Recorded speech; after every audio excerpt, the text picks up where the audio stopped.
السلام عليكم ورحمة الله وبركاته. ازيكم يا حبايبي يا حلوين يلي في بيوتكم منور. صلوا على النبي يا حبايبي قبل ما نبدأ الحلاوة بقى والجمال بتاعنا. وما ننساش ان شاء الله ندعي لاخواتنا وحبايبنا في فلسطين، ربنا يا رب يفرج قلبهم ويصلح شأنهم، اللهم امين اللهم امين. وربنا يعم الخير والسلام في كل بقاع الارض. طبعا انا يا ولاد لسه صاحيه من النوم. احنا دلوقتي طبعا عشان كنت نايمه متاخر تقريبا على الظهر، بفتح الشباك كده بقى الشمس تدخل في البيت، لقيت بقى الشارع بقى ما شاء الله. قلت بقى لقيت اللقطه دي، قلت بقى اصور لكم الحاجه دي. لقيت واحد تحت العماره اللي انا فيها جايب عمال يعمل كده طبلة، وجايب معاه كلب. انتوا شايفين انا قربت الكاميرا على فكرة، جايب بقى معاه كلب اهو، عمالين يرقصوا الكلب. الكلب الابيض ده واحد ماسكه بسلسلة والتاني عمال يرقصوا. مش مهم، ايه رأيكم؟ الكلب والعيال بقى الصغيرة دي بقى من من الحاجات اللي هي الطرائف والعجائب اللي الولاد الصغيرة عندنا بيحبوا يتفرجوا على الحاجات دي. بس انا هقول لكم برضك انا عاملة الفيديو ده ليه. نبهوا على اولادكم اما يبقى في شباب زي دول. ساعات في بعض الاحيان الولاد الصغيرين، يعني انتوا شايفين في ولاد ماشيين جنبه معاه هو، الولاد الصغيرين ساعات في بعض الأحيان الولاد بيمشوا مع الراجل اللي هو بيطبل ومع الكلب ويقعد يرقص الكلب، فالعيال بتمشي وراه. للأسف في بعض الأحيان بيبقوا الناس اللي زي دي بيبقوا مثلا يعملوا فعل مش كويس مع الولاد دي، ياخدوا العيال دي الأطفال وكده. فخلوا بالكم يا جماعة لما يبقى في حاجة في الشارع كده، قولوا لأولادكم لو انت مثلا صادفت الحاجة زي دي من بعيد لبعيد، اوعى تمشي ورا الناس اللي زي دي. في بعض الأحيان بيبقوا يعني ناس مش أسوياء وكده. فبالله عليكم عرفوا عيالكم على هذا الموضوع. ونرجع بقى للأجواء بتاعتنا. شايفين الشمس؟ أنا من زمان ما صورتلكوش طبعا العماير كلها، هو عماير زي ما انتوا شايفين. كل الناس بقى كل سنة وانتوا طيبين.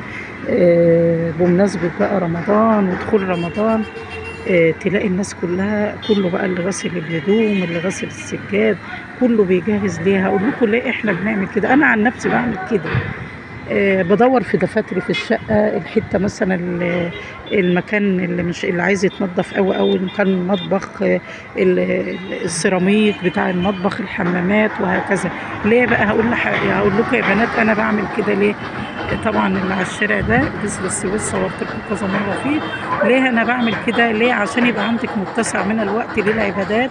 ما تجيش بقى في اخر رمضان تقعدي بقى تغسلي سجاد وتغسلي بقى المطبخ وتعملي بقى الحاجات اللي احنا بنعملها كل سنه. لا، لو هتغسلي سجادك هتبعتيه يتغسل بره في المغسله وكده، بطاطينك، الحاجات اللي احنا عارفينها دي اعملي من دلوقتي وكيسي حاجتك وتبقى نظيفة على الفرش، عشان يبقى عندك وقت ومتسع من الوقت ان انتم يبقى الوقت للعبادات، ما يبقاش همك بقى. لان انتوا عارفين يوم رمضان يعني سبحان الله، ربنا يبارك في ايامنا كلها ويجعله رمضان سعيد على أمة الإسلام جميعا، اللهم آمين.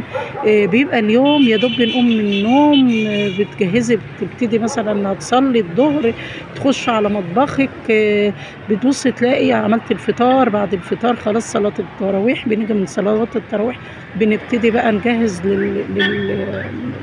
للسحور.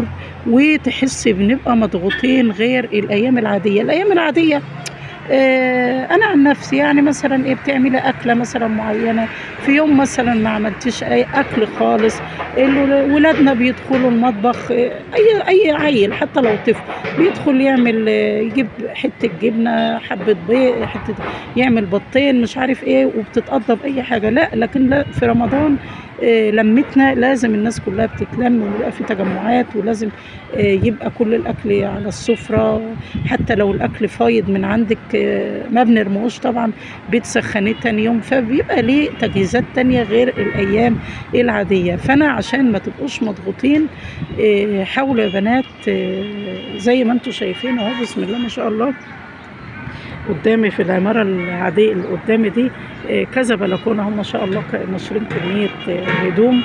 وبردك تحت العمارة عندي في بردك واحد اهو ما شاء الله عنده شوية بلح، شايفينها؟ مش عارفة، انا كاميرا انا جبتها قبل كده قريب، بيبيع البلح التمر اللي هو الناشف. بردك هقول لكم على فكرة بردك قبل رمضان، فكرة التمر الناشف ده بردك انت دلوقتي اهون حد من ولادك بأي قطاعة كده زي ما بتقطعي البلح، وري ولادك او زوجك مثلا لو عنده مثلا متسع من الوقت وقاعد كده بيتفرج على التلفزيون ولا حاجة، يعني وقت كده بيستجم مع نفسه، هتقولي هقرفه يا ماما امان واقول له اعمل، ما يجراش حاجة، ما هو كلنا يا اولاد لازم نساعد.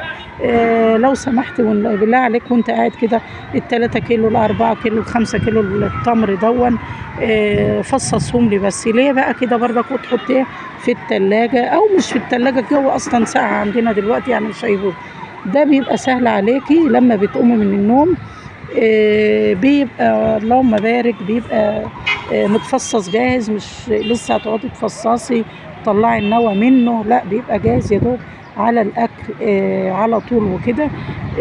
وحاولوا بردك ولادكم بردك اما تيجوا تروحوا المسجد اشركوهم معاكم، بس بالله عليكم الضوضاء مش عايزين ضوضاء في المسجد عشان الناس تبقى بردك الناس الكبار بيتضايقوا من صوت الضوضاء بتاع الاطفال وكده.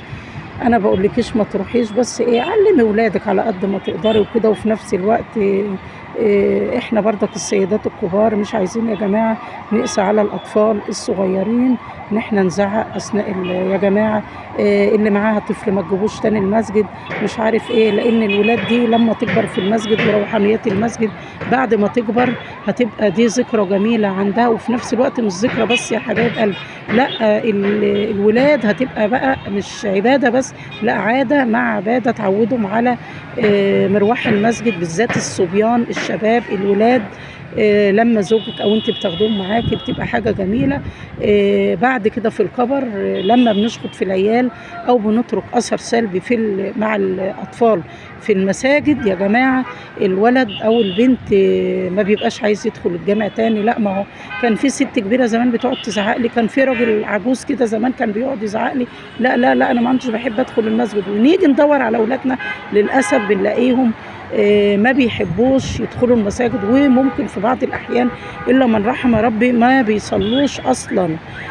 فعشان ما نرجعش ندور على أولادنا المسلمين ونقول الولاد ما بترضاش تروح المسجد، ما هو من ما هو من الأساس إحنا في البدايات من الصغر، وإن شاء الله إن شاء الله أتمنى لكم صوما مقبولا وإفطارا شهيا، وربنا يتقبل مننا ومنكم صالح الأعمال من الصيام والقيام والصدقات زكاة الفطر، وربنا يعودها علينا وعليكم بخير اللهم آمين. وما تنسوناش بقى بالدعاء بظهر الغيب، وتنسوناش باللايكات، أنا دايما طبعا بنسى زي ما انتم عارفين، فكرتكم أنا عن نفسي في بعض الأحيان بنسى كتير. السلام عليكم ورحمة الله وبركاته.